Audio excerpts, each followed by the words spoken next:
This is Listen Lakeland, the show that keeps you up to date on all things happening in and around the Lakeland area.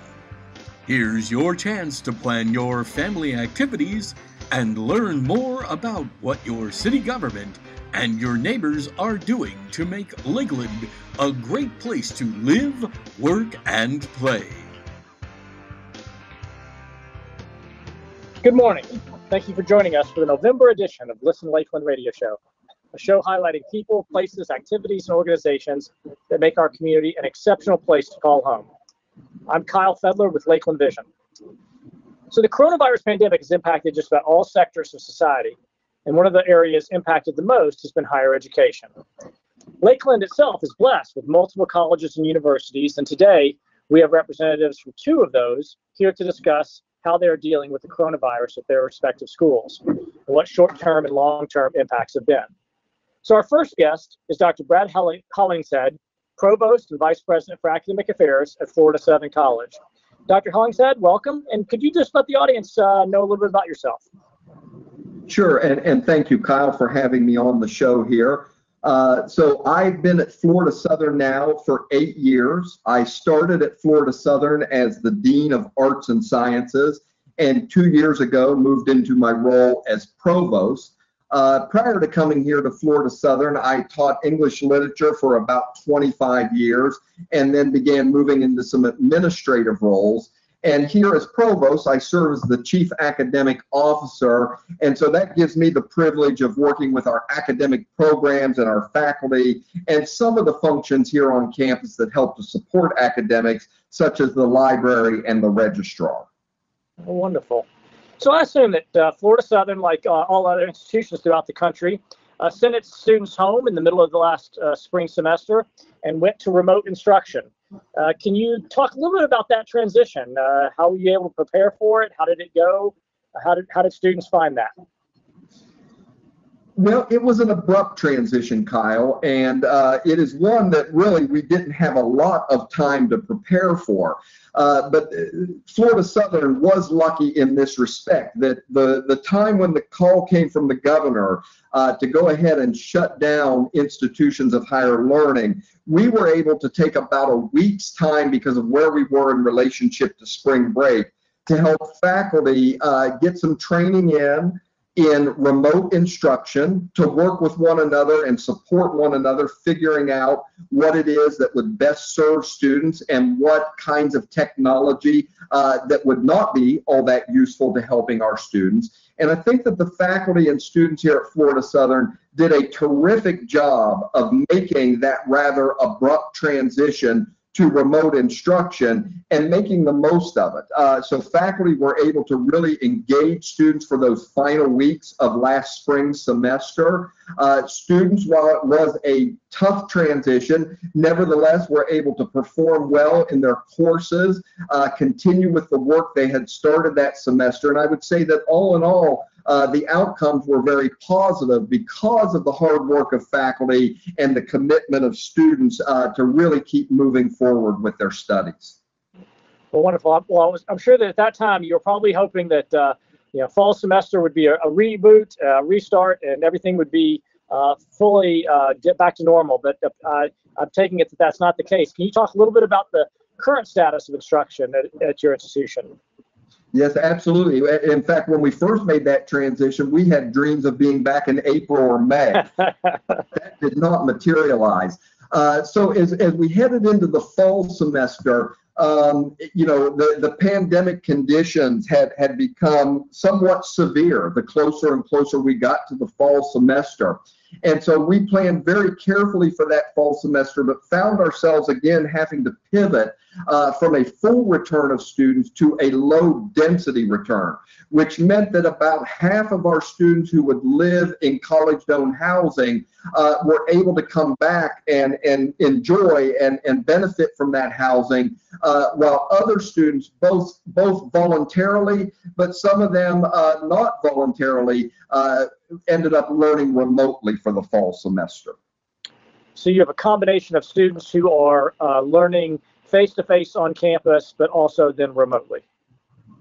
Yes, so we've got that combination going on. And even for some students on campus, they may very well be in face-to-face courses as well as remote courses. And so it's a real mix of teaching modalities that we're using to make sure that students can continue to progress in their studies.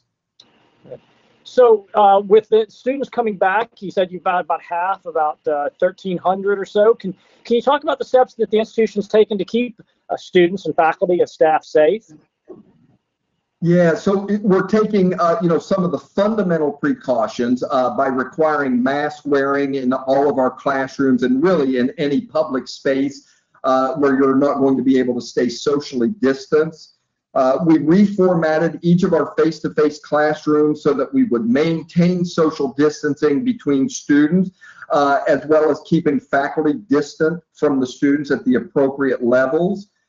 We've implemented a number of hygiene practices and cleaning practices that go well beyond what was already a pretty rigorous protocol for keeping the campus clean. As you know, we face the flu season and other things, so we're very conscious of keeping things clean. But we upped our efforts with campus cleanliness as well. We do have rapid testing capacities here on campus. So we're able to test both symptomatic students as well as asymptomatic students in a random fashion. We're also able to test faculty and staff here on campus. We reserved a number of spaces for quarantining students as necessary, as well as rented spaces at other places here in Lakeland and the vicinity. Thankfully, we've not had to use any of those additional spaces that we've rented, but nevertheless, we prepared for this semester to be able to isolate students if infections were to happen. Well, that does raise a question. Have you had infections on campus, and how have they been dealt with? We have had some infections here on campus. They've been rather low because of the safety and health protocols that we put in place. But when those infections become known, we do immediately quarantine those students or those faculty, and we make sure that we enact contact tracing. So we did, and this I left out of my previous answer, we did hire a company that does contact tracing for us when we have known infections on campus. Do you think that's a result of folks just being out of work, or what do you attribute that to? Well, I think at this stage, I don't attribute it to folks being out of work, though I do expect that will be an important reason for some students to come back to continue their education or to go into graduate studies. I think it's that Florida Southern has been on a real positive trajectory for the past 10 years, and that students are very interested in earning that Florida Southern degree. So we came into this semester, despite the pandemic, with a high level of interest and not really seeing that as a result of some of the unemployment that's come from the pandemic. I did notice I've seen the new building on Florida Avenue, the new physical therapy building there. And so I guess you guys started a doctoral program in physical therapy. I assume that's a pretty hands-on program. How has that program handled the pandemic? Well, yes, and you're exactly right. This is a program that relies a great deal on hands-on experiential learning. So the program did, with its first cohort of students last year, have to pivot to remote instruction like the rest of campus. And during that time, they continued with those classes that could be handled remotely, and then postponed till later in the summer the kinds of hands-on experiences that simply could not be replicated through a remote format. So they put in place in July a 4-week, we called it a pre-fall term, where they were able to make up some of the clinical hands-on experiences that they missed in the spring. And then we were able to get them back on track in the fall with that first cohort of students. Now, at the same time, we brought in a new cohort of students this fall. It was a maxed out class. We will let in 36 students each academic year into that program. So they were able to start their studies really without the kind of disruptions that that first cohort had. But I will not kid you when I say that our faculty and our dean in physical therapy have really had to work around the clock to make sure that students are getting these experiences in small settings and really through staggering a lot of the offerings that those students participate in. So it sounds like you're really just doing it kind of program by program and just being real adaptive. You mentioned the clinicals. I know you've got other programs that kind of have outward reaching interfaces with the public, like internships and teacher education, and I think you have a nursing program. How have those been handled during this period? Well, in very similar kinds of ways. They really have not broken stride, particularly nursing and education, with those internship and clinical experiences that they have. Again, there's a lot of behind the scenes work by faculty and deans to arrange these kinds of experiences and to make sure that they are going to be safe and healthy for our students. But they've done a tremendous job in keeping those kinds of experiences going. So our nursing students who really, we want to get out there and get into that healthcare setting, we've been able to keep them moving forward so they can progress towards degree and help our society with this pandemic. And then also with our education students, they've been able to go right into those student teaching experiences and keep those going both through face-to-face means and virtual means. What do you think the long-term impact of the pandemic will be for Florida Southern? Do you see any, or it's just too early to tell? Oh no, I do think that we can foresee some long-term impact to this, and thank you for the comments on our successes here, because it has been, you'd asked me about that enrollment, and our enrollment has remained strong, and I think that many of the schools in the Northeast are being hurt not just by the pandemic, but simultaneously by some fairly significant drops in enrollment in those areas, and drops in enrollment that really we had predicted even before this pandemic came along. So yeah, there are those long-term impacts, and maybe I'll start there with the demographics of higher education. We do know nationally that the number of 18-year-olds who are going to be college ready is going to drop significantly over the next several years here. So we have to be thinking about how we position ourselves for that, but also recognizing that the pandemic is probably going to be with us for a little while longer. And so we're going to have to continue to make the adaptations that we've made so far with different learning modalities and trying to use those and use them to the extent where they really make sense in terms of our mission. So I can imagine, for example, that we'll continue to do remote advising, for example. Many faculty and students have found the virtual advising to be very effective. In fact, in some situations, more effective than our older face-to-face models of advising that wouldn't allow us to share screens, for example, right in the middle of an advising session so that we could draw upon those electronic resources. And I think, too, that many faculty are finding that there are ways to use online learning, and I'd say that in the broadest sense of online learning, to great effect. And so I can see us continuing to use some hybrid models as we go into the future. But as we all know with this pandemic, it is very difficult to predict what the future is going to bring to our doors. Well, Dr. Hollingshead, I just want to thank you for joining us today and your wonderful insights, and we wish you the best of luck, both you and your colleagues at Florida Southern College. Well, thank you so much, Kyle. It was a pleasure to join you. Okay. Listen Lakeland is brought to you as a collaborative project between Lakeland Vision, the City of Lakeland, and Hall Communications, truly a community working together to provide an exceptional quality of life. Mike, you Thanks, good? everybody. Sounded great. Good. Kyle, we'll get together and try this again on Friday. Yeah, we'll see if I can. I'm going to see what's going on with my computer with the GoToMeeting thing. But yeah, the sound was much better. In terms of it's hard to run an interview when it's kind of going in and out. So that was great. Okay, hey Brad, thanks. Oh, sure. I appreciate it. Did a great job. And so we got about 20 minutes of stuff there, and then I'll try to get about 20 minutes with Dr. Northern, and then you can just cut it down, Mike, to whatever you want. Okay. I'll see you on Friday, Mike. Good. Thanks. All right. Hopefully we worked out the bugs with this one. Yes. Yeah. Thanks, Brad. Appreciate it. All right. Take care, guys. Bye. This is Listen Lakeland, the show that keeps you up to date on all things happening in and around the Lakeland area. As mentioned at the top of the show, we're speaking with representatives from our local college institutions. We just finished speaking with Dr. Brad Hollingshead from Florida Southern College, a private residential college offering bachelor's and master's and doctoral degrees.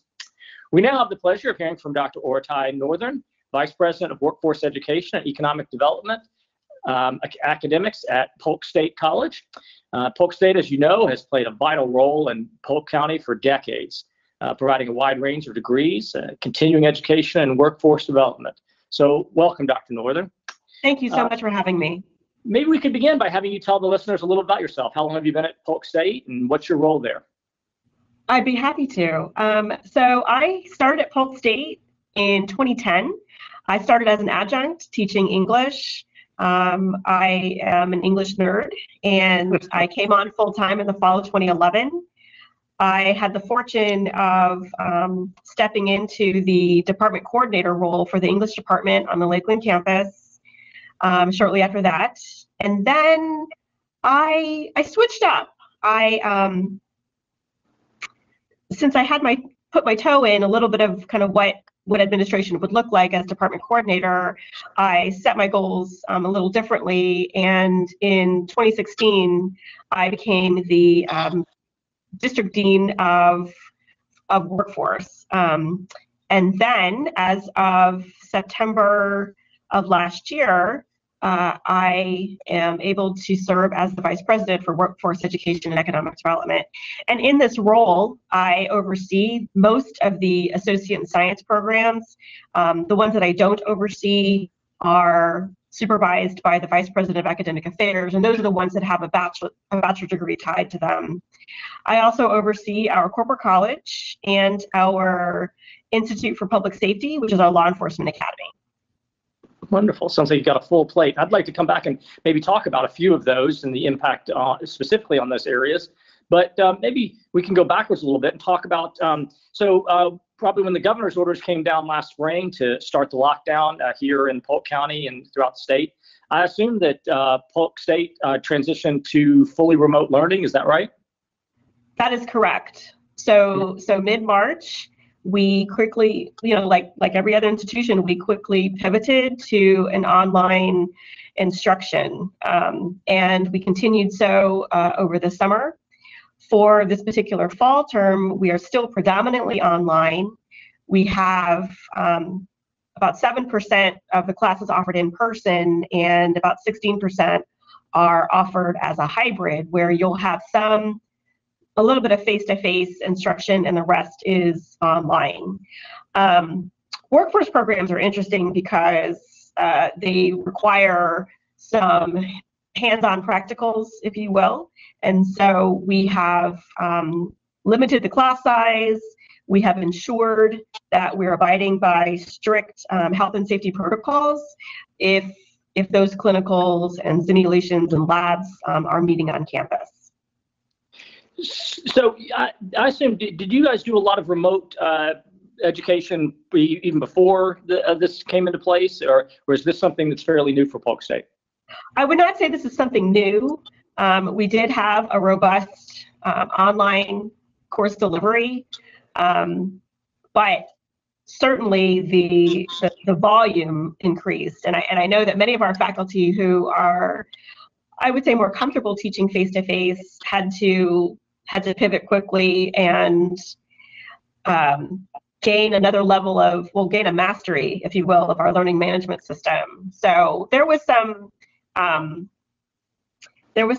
fast pivoting, but I would say that the administration and our instructional technology team, as well as our faculty who have been seasoned online instructors, people pulled together to ensure that there was a good support system for faculty who maybe needed some extra support on converting their course content to an online delivery.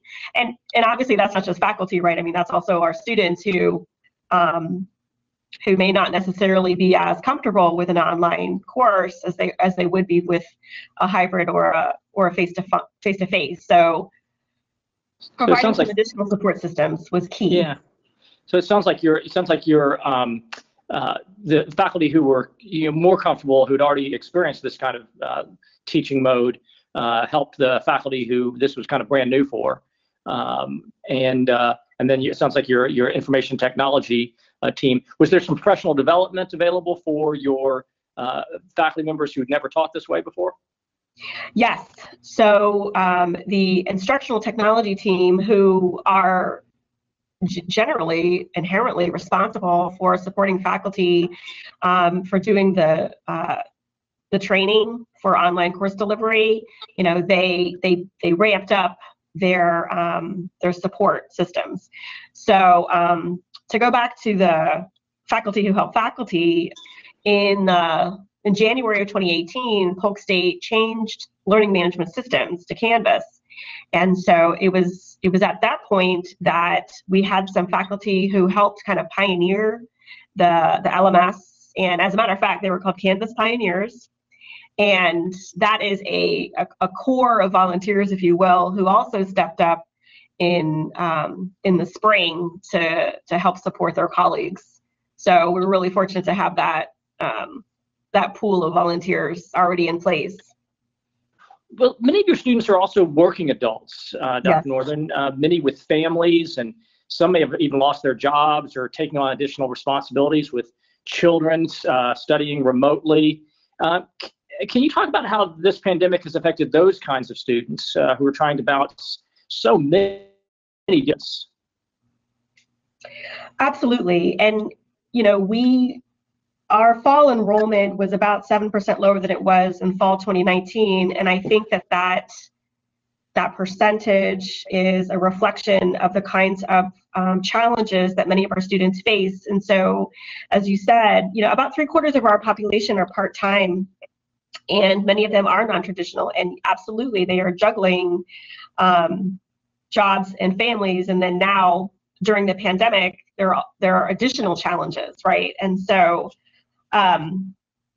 we implemented a academic support phone line for students to notify the college of their technology needs, for example. So students who may not be used to or familiar with or have the equipment to be in an online environment, we gave them a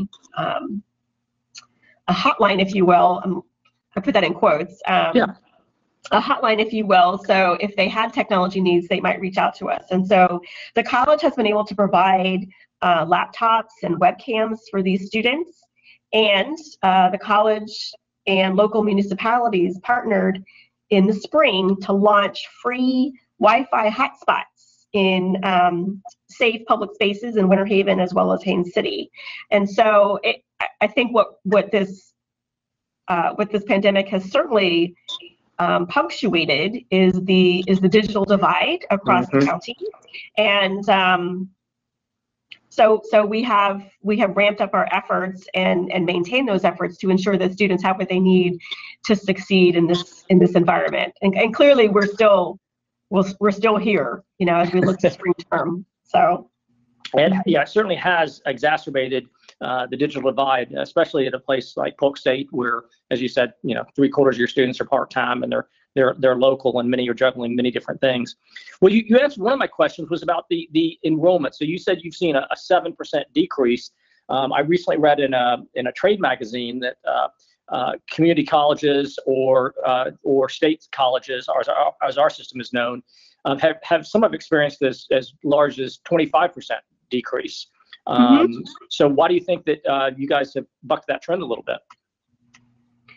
Kyle, we campaigned hard. We had a strategy for outreach that was college-wide. We we met every week. When I say we, I say that means representatives of different units in the college. We knew, we saw this, this impact, and we worked hard to curb it for the fall term. And so I think that for the same reasons, for the same challenges that we discussed a little bit ago, acknowledging that and just kind of literally calling, texting, emailing students, and just sort of appealing to their, what do you need? How can we help you get back into classes for the fall term? And that was a college-wide initiative. And so, because there's so many anxieties lingering, and especially, over the summer when we got hit with this in the spring, and it really wasn't clear, and I don't know that it's clear now, the duration of the pandemic. So I think it's a lot of listening and making sure that we have the resources in place to address some of those anxieties. I know that you are, partly tuition driven and tuition revenue driven. So how has it impacted you financially, either on the revenue side, or have there been additional costs Yes. that Polk State has borne? So the as with all the institutions and the businesses, the college has incurred additional expenses to ensure that the health and safety of students and faculty and staff are safeguarded. And so we've invested in enhanced cleaning services, personal protective equipment, and a good deal of signage to help the college community remain safe. So our signage at every center and campus reminds students, staff, and faculty, social distancing, and that the college requires a mask. Since we are a public institution, our revenues are a combination of tuition and state appropriations. So due to the impacts of the pandemic on state revenues, all the state agencies, including state colleges, have had a 6% holdback for the 2021 appropriations, and that's a $2 million impact to Wow. To our college's operational budget. So absolutely, the impact on revenue is it's quite real, quite palpable. Do you mind if I ask, and how does Polk State plan on closing that gap? We are closely scrutinizing all of our budget, and trimming where we can, if you will. I mean, it's a tightening of the belt, if you will. So, I mean, as you can imagine, like other institutions, there are things that on some level we can't do because we're in this pandemic still. So travel is a good example, where folks aren't traveling. So I think that helps to soften the blow. Yeah. Do you have any words for potential future students of Polk State who are out there? Any words or comments you'd like to address to folks who may be considering coming to Polk State? Sure. Polk State has a robust menu of options, and there are some students, I think, who know what they want to do, who have a game plan, and there are other individuals who aren't sure what they want to do and don't know how to get there. But between our student services team and our academic affairs team and all the teams, we want students to feel or to be assured that we have the resources to help them get on a path and stay on a path, towards, whether they end up transferring to a four-year institution or getting secure, gainful employment. We have lots of good options. Well, we just want to, again, thank you for the place that Polk State plays in our thriving community. And I'd just like to thank you again, Dr. Northern, for coming on to Listen Lakeland. It's been a pleasure, and I hope you have a safe and pleasant day. Kyle, thank you so much. It's been my pleasure as well, and I just appreciate the opportunity and just happy to serve the county. Listen Lakeland is brought to you as a collaborative project between Lakeland Vision, the City of Lakeland, and Hall Communications. Thank you so much for tuning in, and we'll see you next time.